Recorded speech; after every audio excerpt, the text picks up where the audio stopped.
नमस्कार। संगीत सुधा पर आपका स्वागत है। कक्षा 11वीं के लिए पिछले वीडियो में हमने ख्याल के ऊपर चर्चा की थी। इस वीडियो में हम घराना के बारे में चर्चा करेंगे। सर्वप्रथम तो हम जान लेते हैं कि घराना क्या शब्द है, घराना किसको कहा जाता है। जैसे विभिन्न प्रकार की गायकी से विभिन्न घरानों का जन्म, एक गायक हुआ, उसके कुछ शिष्य हुए, उन शिष्यों के शिष्य हुए तथा वो गायकी उस गायक से अपने शिष्यों के शिष्यों तक पहुंच गई, जो कि अपने आप में एक विशिष्टता लिए हुए होती थी। तो प्राचीन काल से आधुनिक काल तक, प्राचीन काल का मतलब मैं यहाँ तानसेन से ले रहा हूँ, यानी पुराने काल से, पुराने समय से आधुनिक समय तक यह परंपरा चली आई है। और इस गुरु शिष्य परंपरा को ही घराना कहा गया। तानसेन से पहले किसी घराने का उल्लेख कहीं नहीं मिलता है। हाँ, तानसेन के जो वंशज हुए हैं, जैसे पुत्र तथा पुत्री, तो उसके पुत्रों के जो वंशज थे वो सेनीय कहलाए।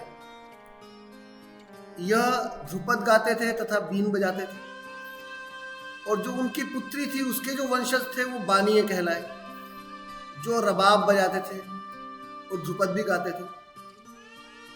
वैसे तो ख्याल के घराने बहुत हुए हैं, परंतु मुख्यतः जो घराने भारत के अंदर प्रचलित है वह 7 है। तो उन 7 घरानों पे हम चर्चा करेंगे। वह 7 घराने हैं: ग्वालियर घराना, आगरा घराना, दिल्ली घराना, जयपुर घराना, पटियाला घराना, अल्लादिया खां का घराना, किराना घराना। तो आइए अब जानते हैं ग्वालियर घराने के बारे में। ग्वालियर घराने में स्वर्गीय नत्थन पीर बख्श जी को माना जाता है कि ये इस घराने के जन्मदाता थे। इनके 2 पुत्र हुए, स्वर्गीय कादर बख्श तथा स्वर्गीय पीर बख्श। फिर स्वर्गीय कादर बख्श के हद्दू खां, हस्सू खां, नत्थू खां, ये 3 पुत्र हुए। हद्दू खां के 2 पुत्र हुए, रहमत खां, मोहम्मद खां। हस्सू खां के 2 पुत्र हुए, गुले इमाम, मेहंदी हुसैन खां। नत्थू खां को स्वर्गीय पीर बख्श, जो कि कादर बख्श के भाई थे, उनके यहाँ कोई संतान नहीं थी। उन्होंने नत्थू खां को अपने यहाँ गोद ले लिया। फिर नत्थू खां से के भी कोई संतान नहीं थी, तो उन्होंने निसार हुसैन खां को गोद ले लिया। तो ये फ्लो चार्ट है, विद्यार्थी ध्यान रखें। फ्लो चार्ट बनाने से उनको बहुत इजी रहेगा, आसान रहेगा याद रखने में। तो आइए आगे चलते हैं। तो आइए अब हस्सू खां के जो शिष्य परंपरा रही है उसके बारे में बात करते हैं। जैसे मैंने पहले आपको बताया, हस्सू खां के पुत्र गुले इमाम, फिर मेहंदी हुसैन खां।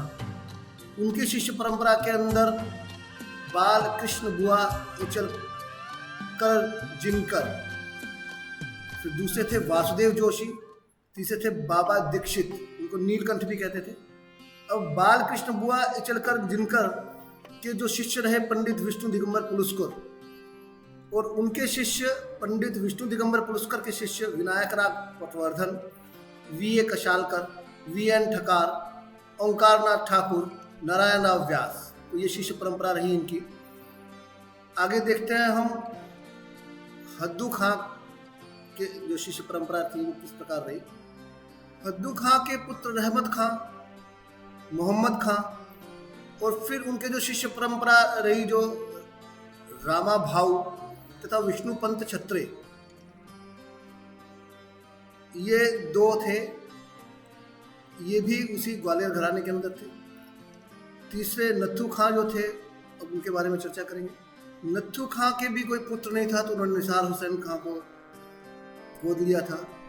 उस शिष्य परंपरा के अंदर पंडित शंकर राव, पंडित भावराव जोशी, पंडित रामकृष्ण बुआ बझे, मुस्ताक हुसैन, और फिर इसके पश्चात शंकर राव के जो शिष्य रहे पंडित कृष्णराव शंकर पंडित, जो कि उनके पुत्र थे, राजा भैया पूंछ वाले। तो इस तरह से इनके जो तीनों के जो थे, हस्सू खां, हद्दू खां, नत्थू खां जी के, इनकी जो शिष्य परंपरा आगे चली आई तथा आगे ग्वालियर घराने का जन्म। तो आइए अब जानते हैं ग्वालियर घराने की कुछ विशेषताएं। तो इसमें जो विशेष रूप से ध्रुपद अंग के ख्याल गाए जाते थे तथा जो स्वर या जो शब्द बोले जाते थे जोरदार तथा खुली आवाज में, बहलावा से ये स्वर विस्तार करते थे। गमक का प्रयोग अत्यधिक किया जाता था तथा ताने सीधी तथा सपाट तानों का विशेष प्रयोग करते थे। विशेष प्रकार की लयकारी तथा कभी कभी लड़ंक का भी प्रयोग किया जाता था। ठुमरी के स्थान पर इसमें तराना गायन पर विशेष ध्यान दिया जाता था तथा तैयारी पर विशेष ध्यान देते थे कि तैयारी पर विशेष बल दिया जाता था, विशेष प्रकार से तैयारी की जाए। तो यह था ग्वालियर घराना। अब अगले वीडियो में हम अगला जो घराना है उसके बारे में चर्चा करेंगे। तब तक के लिए धन्यवाद।